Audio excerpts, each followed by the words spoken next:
تحياتي لكم جميعا. أنا الحقيقة لسه واصل القاهرة من شوية، وجيت محمل برسائل للأسف هي رسائل غضب كبيرة من المصريين اللي عايشين بره مزدوجي الجنسية بالذات، لأن الفترة الأخيرة كان في نعرة كده في الإعلام طالعة تشكيك في ولاء المصريين المزدوجي الجنسية.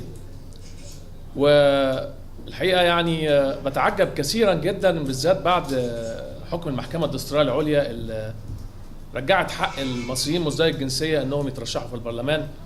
وبتعجب اكتر ان في سياسيين وقانونيين قامات قانونية طالعة في الاعلام بتشكك في ولائهم، مع ان التشكيك في ولاء اي مصري بيعرض صاحبه للمسؤولية القانونية.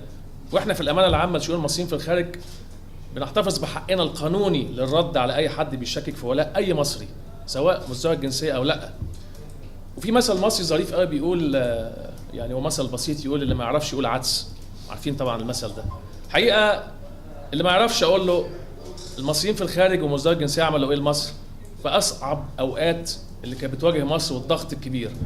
مصريين في الخارج مزدوج الجنسية راحوا البرلمان الاوروبي 8 مرات عشان يقللوا الضغط اللي كان على مصر. مصريين في الخارج مزدوج الجنسية في جنيف شهر نوفمبر اللي فات لما كان في تقرير من مفوضية الامم المتحدة بتاعت حقوق الانسان ضد مصر.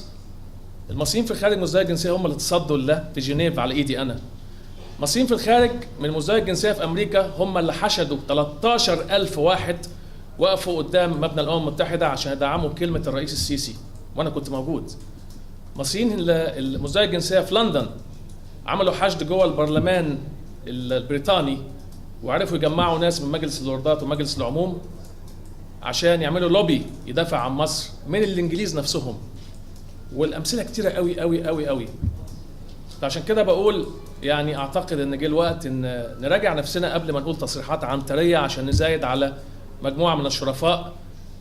واللي عنده مشكله في حكايه ان يعني المصريين في الخارج عندهم بقى ولاء ومش ولاء وخطر على الامن القومي، احب اقول له ان في ناس معاها جنسيه واحده بس بيولعوا البلد وهم معرضين الامن القومي للخطوره وهم معاهم جنسيه واحده بس كلنا عارفينهم. فما ينفعش الطريقه دي. المصري لازم تحفظ كرامته سواء في الخارج او في الداخل. اشكركم.